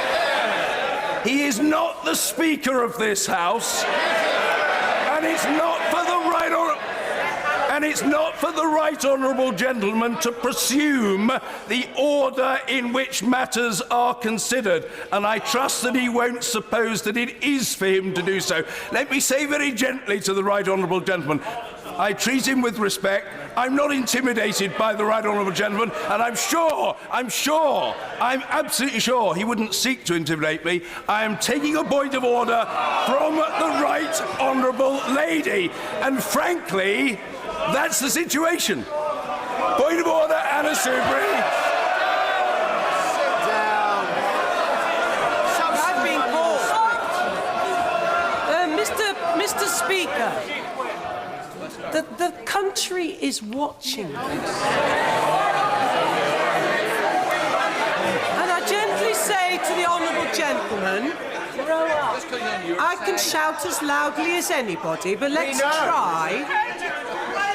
try to remind ourselves what we've decided to do. Nothing. And some of us have been involved in the debates and the discussions about the procedure from the outset. So very well, people coming at the end of all of this, let us remind ourselves this was a I can patronise as well. This was a two-stage process. So today was our attempt to see if there was anything we could settle on, but to look where the biggest votes may be. The Prime Minister's deal secured 242 votes. The amendment motion J, supporting a customs union, got 264 votes. And beating all of them was the People's Vote with 268. May I suggest, Mr. Speaker... May I... You don't need to shout it out. May I suggest... Like any other honourable or right honourable member, to be heard, and she will be. Anna Soubry. Thank you, Mr. Speaker. So may I suggest we now proceed to the agreed procedure that the House adopted, that having settled on those matters where there were the biggest votes, we now go forward to Monday to see if we can find a compromise so that we look to how we are going to give this country the leadership and the certainty it needs and deserves. And finally, Mr. Speaker, well, if honourable members didn't try and shout me down, I might have finished 2 minutes ago. So may I suggest that we continue with our agreed procedure, because if we do settle on a deal, it's becoming increasingly obvious that then that deal needs to go back to the British people, and that's what we need to do. See if we can arrange that on Monday. Well, I note what the right honourable lady has said, and as a matter of fact, the business of the House motion having been passed, the process is established. And the process, and I say this for the benefit of colleagues, but also for the benefit of those attending our proceedings who are not members of the House, the process is that a second day, Monday, has been provided for. I'm not investing that point with any spin one way or the other. It's not for the chair to do. I am simply reporting to the House the factual position. That is the reality of the matter. It's no good somebody saying rubbish. That is the reality of the matter, because it is that for which the House of Commons voted. A point of order, Mr. Mark Francois. Thank you very much, Mr. Speaker. Mr. Speaker, after many hours of debate and an extremely complex procedure, the House of Commons has decided sweet Felicity Arkwright. I think the public will look on these proceedings in utter amazement. They will be completely bemused by what has gone on. This attempt to seize the order paper has failed. The second referendum has been defeated. The revocation of Article 50 was smashed. And surely the last thing we want to do, Mr. Speaker, in the eyes of the public, is on Monday go through this farce all over again. The truth, I say this for the benefit who've not heard this interaction before. Having known the... Yes, it's important. Having known the...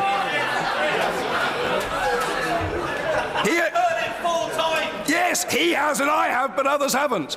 He and I have known each other, I say it in a very good-natured spirit to the right honourable gentleman. He and I have known each other for 35.5 years. And knowing him as well as I do, I know he's more interested in what he has to say to me than in anything that I have to say to him. But the simple fact of the matter is that a process has been decided upon. It may well be that it does not suit the palate of the right honourable gentleman. We will have to see what is said tomorrow and by other colleagues. But I repeat, I don't think he really wants much of a response from me.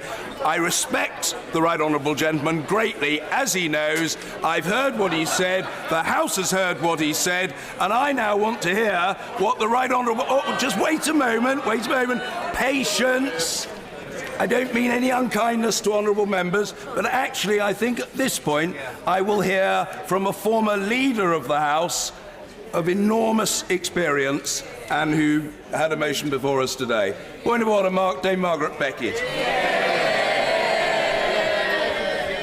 Thank you, Mr. Speaker. I'd be grateful if you could just correct or confirm my recollection. I don't know what anybody else expected, but I did not necessarily expect any motion to carry a majority today. Certainly not the one that I proposed, which, if I recall, has probably had almost the identical result to the one that it had the last time it was moved in this House. My understanding of the procedure instigated by the honourable gentleman for West Dorset was that we would first let 1,000 flowers bloom and see where we went, and that would expose some things which had perhaps little support, and that then we would seek to proceed to see whether ranking things in an order of importance made a difference. And I have to say to the Secretary of State, I thought it was somewhat extraordinary for him to come to the dispatch box and say this proves that the only thing to do is to go ahead with the Prime Minister's motion, which got less votes than many of those that have been before us tonight. Exactly. So perhaps you'll tell me, sir, whether my recollection, which seems to differ from that of some colleagues, is reasonably accurate? Yes. And it is not for the chair to adjudicate on the merits of the arguments, and I have not sought to do so. What I did seek to do, which I thought it was proper for the Speaker to do, was to facilitate the House by selecting a wide range of motions expressing different points of view and allowing those different, and in some cases contrasting propositions to be tested. I would just very gently make the observation, again, with a view to the intelligibility of our proceedings to a wider audience, that these matters have been debated over a lengthy period. Indeed, since the publication of the withdrawal agreement, a little over 4 months ago, I have chaired every single debate and every minute of every single debate and I think exchange in the chamber on the matter. It is simply a statement of fact to say that in that 4-month and a bit period, the House has not reached a conclusion. So if the right honourable lady is asking me, I'm utterly astonished that today no agreement has been reached. I confess I'm not utterly astonished that after one day's debate no agreement has been reached, but that's the factual position. And I know the right honourable gentleman attaches very considerable importance to his next intervention, and I look forward to it with bated breath, beads of sweat upon my brow and eager anticipation, but not before I've heard that from the right honourable gentleman member for New Forest East. Point of order, Dr. Julian Lewis. Mr. Speaker, is there any way within the rules of order that I can point out to what might be a bemused wider world that people were not having to choose between these different 8 options, they were able to vote for or against each and every one of them, and they voted against all of them. If I were an unofficial backbench Prime Minister, I would resign at this point,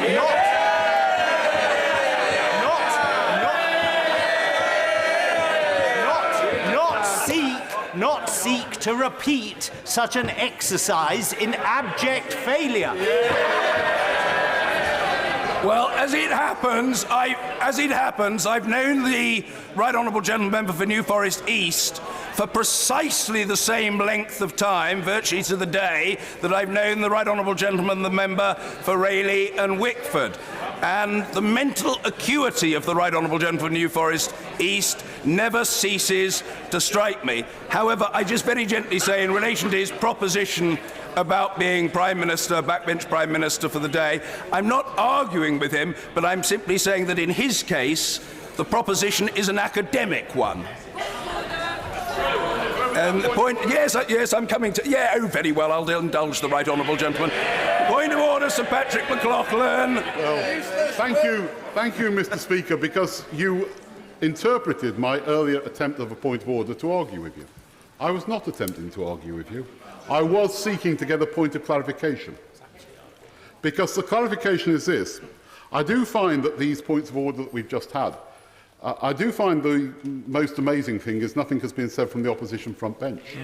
But if we can just leave that to one side for 1 second, can you tell me how your ruling tonight and your response to my earlier point of order coincides with what you said about the government bringing back a meaningful vote?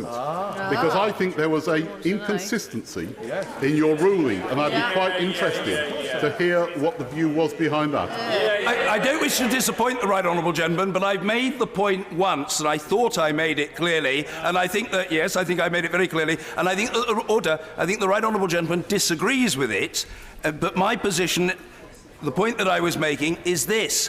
The process for which the House opted was and is a discrete process, the first of its kind. Indeed, the novelty, to some people welcome, to others unwelcome, of the process was the subject of much comment earlier in our proceedings. I believe it is a process, and the House decided earlier that it should be pursued over a 2-day period. In those circumstances, with a specific balloting procedure set in train, I do not think that it falls into the category that the Right Honourable Gentleman has described. And if I may just also add to the Right Honourable Gentleman, I set out the position in respect of the same question in the same session on the 18th of March, and then on the 25th of March, that is to say on Monday of this week, in response to a question on her statement from the Right Honourable Gentleman, the Member for New Forest East, the Prime Minister signalled that she was well aware of the strictures that I had issued, and that if the government attempted to bring back its deal, it would ensure that, I think the words were, my requirements, the requirements that I had made, were met.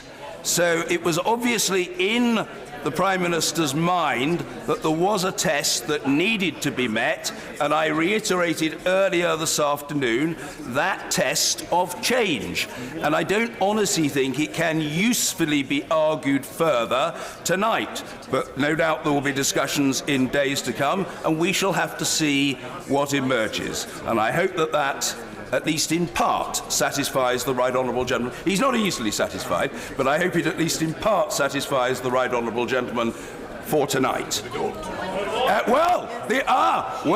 The Attorney General says it ought to. It ought to. And who am I to disagree on this matter with so learned and cerebral authority in the House as the Attorney General? Point of order. I will come to colleagues. Point of order, Angela Eagle. Thank you, Mr. Speaker. I note from looking at the results of today's round one of the indicative process that the Father of the House's motion on a customs union failed by a majority of 8. and the motion to have a confirmatory ballot failed by 27. And yet the shadow Brexit secretary has argued that the government motion, which failed by 230 at its first attempt and by 149 at its second attempt, should somehow take precedence. Mr. Speaker, doesn't this strike you as rather... the Secretary of State, yes, of course. Soon to be, shadow. Sorry, I was just future gazing. Doesn't the Speaker, don't you, Mr. Speaker, think that this is rather an odd interpretation of the results that we've had so far? Well, interpretations vary, and I think that's clear from the points of order. But the Right Honourable Lady has made her point with some force, and people will study it, I'm sure, in the official report, together with the observations of other honourable and right honourable members. And point of order, Sir Vincent Cable. Further to this point of how to reconcile this evening's votes with your ruling earlier today, given that there were 2 votes today significantly in excess of what the government has achieved in its meaningful vote, significantly, would it not be appropriate now for the government to bring back its withdrawal agreement, amended to take account of the Leader of the House's changes, and also modified to allow for a confirmatory vote? And in that way we may reach some consensus. Well, a variety of options is there for policy makers and parliamentarians and members of the executive, and the Right Honourable Gentleman has helpfully indicated what he thinks should be priorities in the important days which lie ahead. Point of order, Vicky Ford. Mr. Speaker, thank you very much for taking my point of order. Last Monday, when you made it very clear that no identical vote should be put to the House twice, you also were very helpful in clarifying a point of order by myself that in deciding whether or not a vote was identical, you would take into consideration the conditions and circumstances in which members were having to make a decision on that vote. And since we last voted on the meaningful vote, there have been many other votes, including a number today.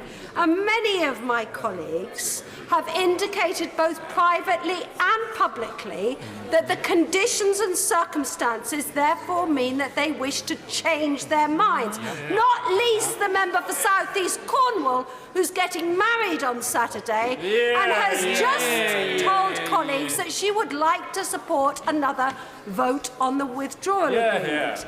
Given that time is pressing, Mr. Speaker, and a decision must be made before Cinderella appears on Friday night, please can we reconsider the conditions and circumstances around a meaningful vote? I'm grateful to the Honourable Lady for a point of order. Some people may have changed their minds, others have not done so.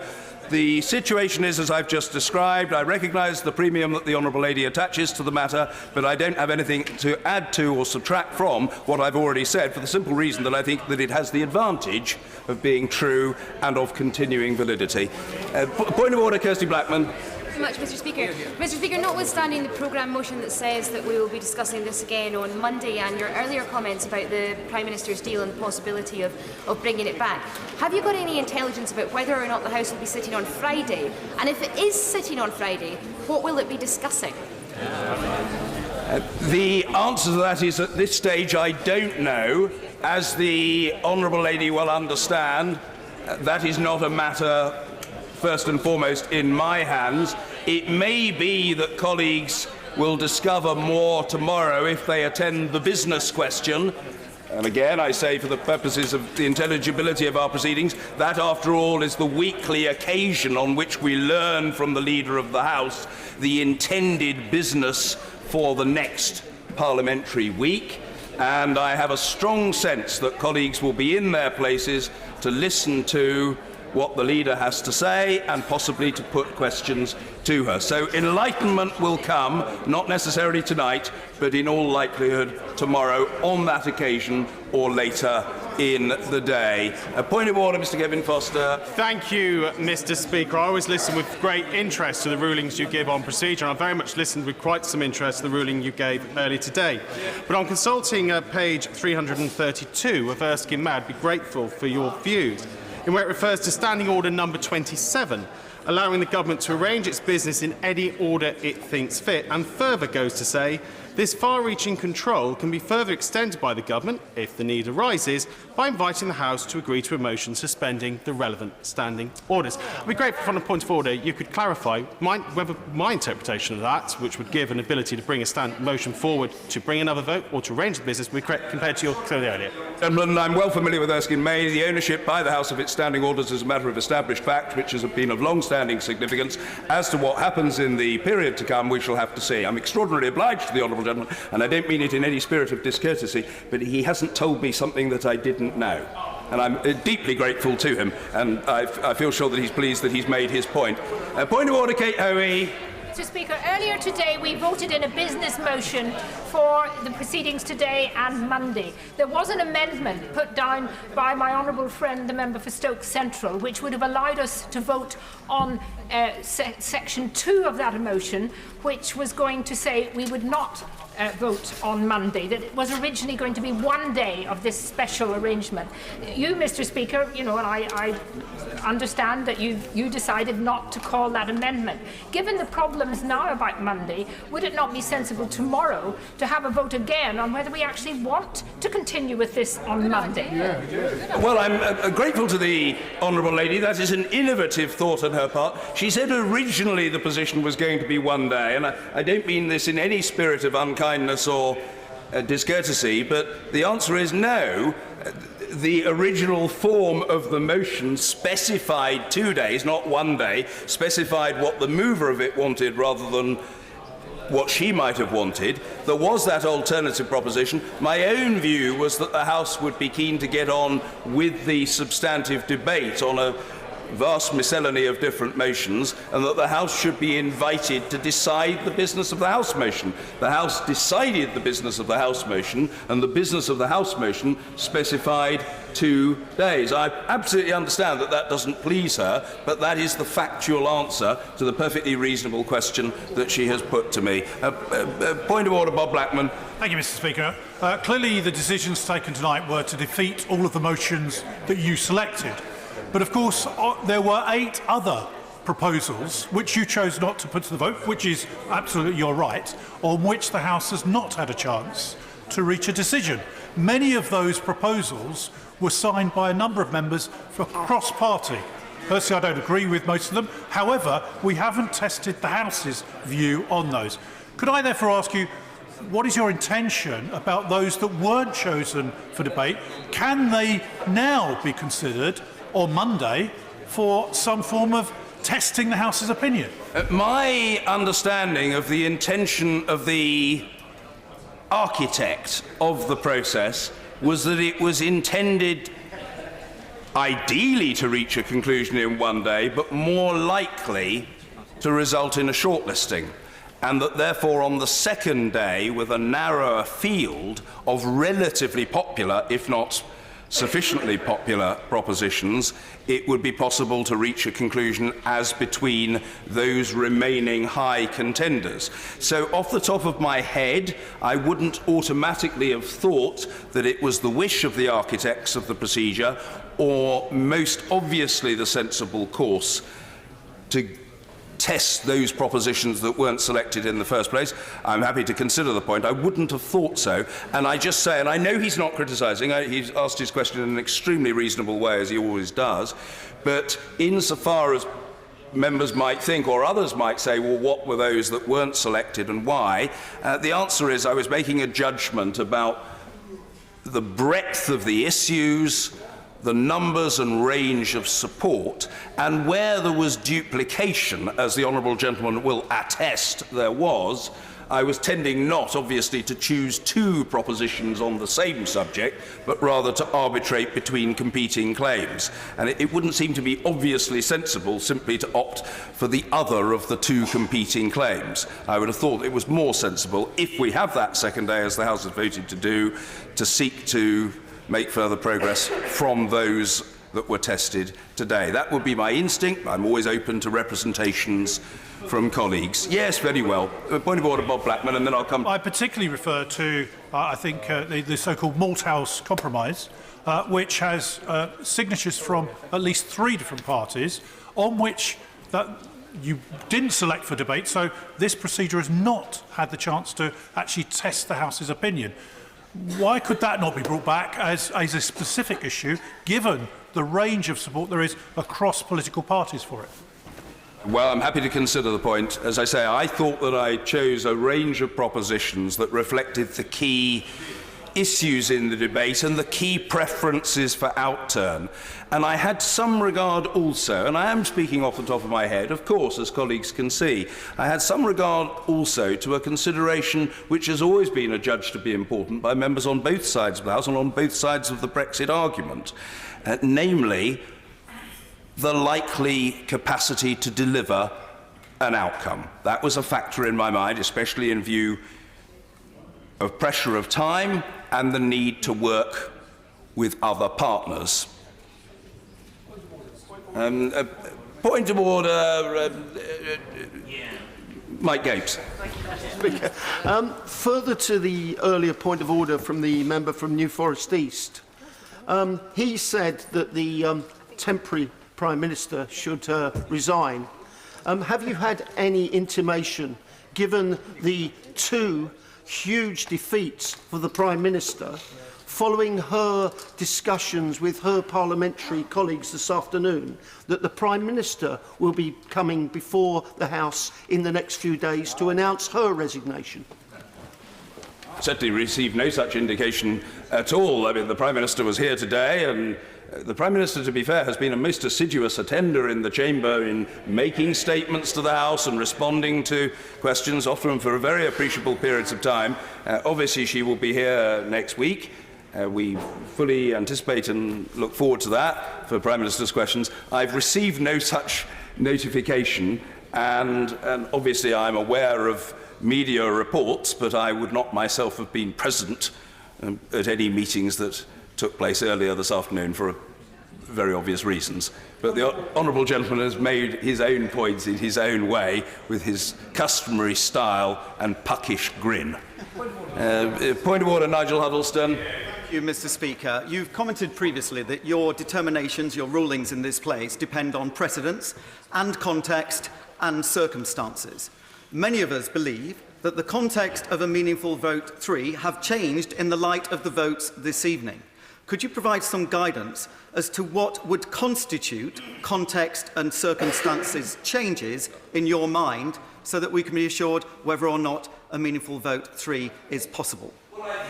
The honourable gentleman can readily extrapolate from things that I've said before on this matter. I made a very clear statement on the 18th of March, and I responded to a miscellany of questions on that occasion, possibly including an inquiry from the honourable gentleman.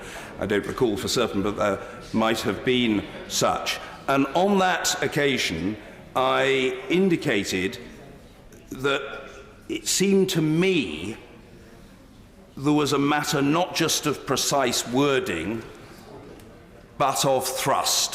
What was the essential thrust of the proposition that was being put? Had it changed or had it not? I invoked evidence in support of the propriety of the second vote on March the 12th of the publication of documents consequent upon discussions that took place with the European Union. Those were examples, it seemed to me, of facts, of evidence, and of circumstances that were relevant. I note the opinion of the honourable gentleman that the situation has in some way now changed. He's perfectly entitled to that opinion. One has to look at the specifics.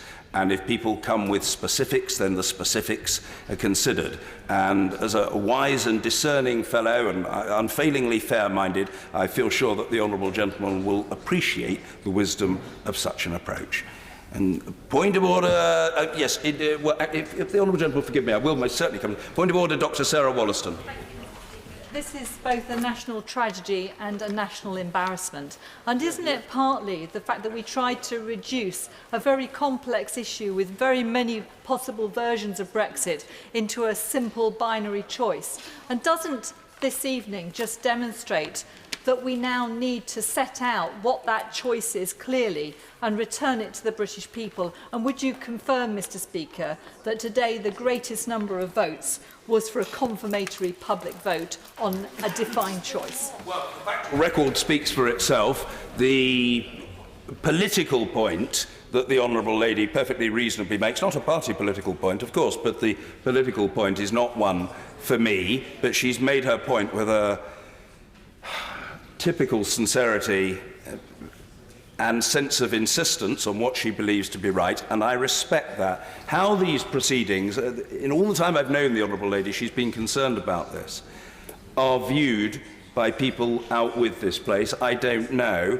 It seems to me, however, if I may say so, that it is matter not just of the content of what is said, but of the way in which it is said that is of the foremost importance. And the honourable lady, in my experience, plays the ball rather than the man or woman. And I think if we can, albeit amidst inflamed passions and strong conflicts of opinion, maintain that basic respect for each other and that civility of discourse, that's got to be in our interest, both in respect of this issue and reputationally for the future. Point of order, Mr. Simon Hall. Thank you, Mr. Speaker. Further to the points of order made by my honourable friends, the member for Chelmsford and Mid Worcestershire. So I'm not seeking to challenge what you are saying, but could I ask you what scope exists? We're clearly in uncharted waters and difficult times for both Parliament and the country. Does the scope exist for you to consider overnight, maybe taking advice from clerks or others, to reflect upon the criteria of those material changes that you alluded to in your statement earlier on in the session, with regards to being able to bring a meaningful vote 3 back? Because if you could reflect on those criteria which would allow it to happen, and realise, as you have rightly said, that this Parliament cannot be hog-tied just by precedent, we are an organic democracy in Parliament, then I think that that would be, given the circumstances that both of my honourable friends and indeed others have raised, could be done and might be wise to be done in order to facilitate still further this ongoing debate further to Monday. I hear what the honourable gentleman says. Colleagues talk to each other. I talk to senior members of the House, with representatives of the government, law officers and others from time to time, and I don't say it at all unkindly, but I don't feel that the honourable gentleman has put to me anything that has added to what has already been said. He has to some extent attempted to reinforce the views that have been expressed by other colleagues and with which he may himself sympathise. And, insofar as he feels he's made his point, and he has made his point, I'm greatly obliged to him. And, no, there is no further to it. He's made his point. I've responded to it, and that's that. Point of order, Vera Hobhouse. Thank you, Mr. Speaker. Given the point that no single option has so far found a majority in this House, wouldn't it be a sensible thing to suggest to those who can do a bit of math and in the spirit of compromise to put two options together which are not mutually exclusive, i.e. a people's vote with a deal that the Prime Minister has suggested, because like this, a combined option might actually make it over the line.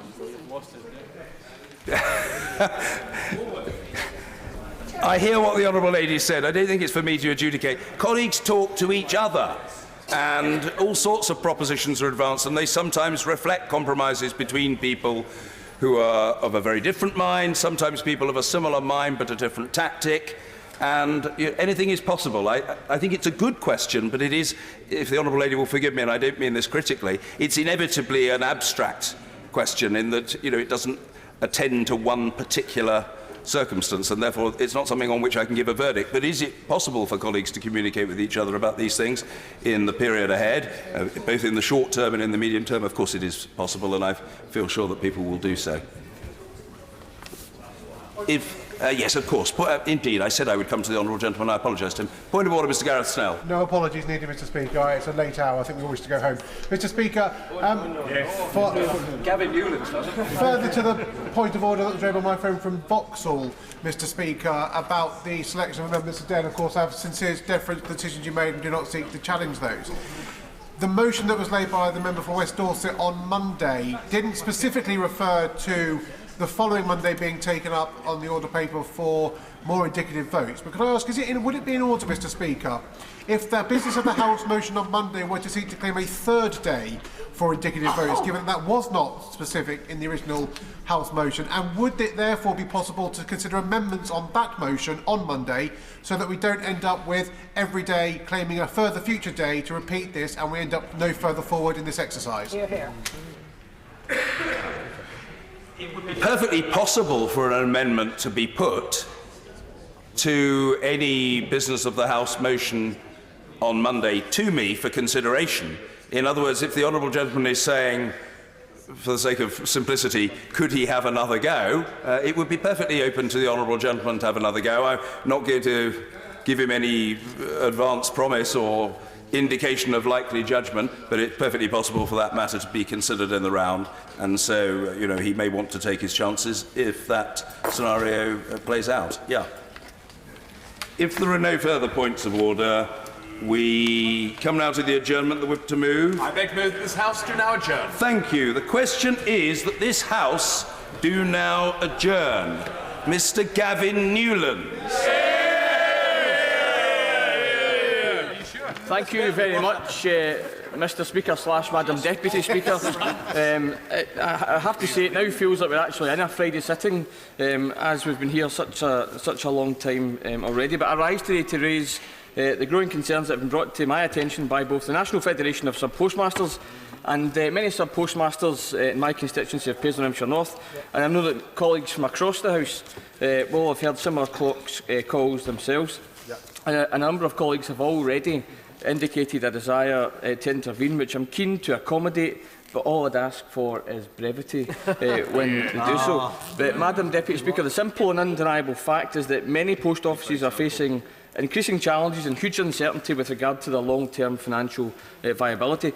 In the modern digital world, with the likes of Amazon and grocery delivery and online banking, many of our small village and town centres, particularly those in rural areas, face systemic degradation and challenges unlike anything they've ever seen before.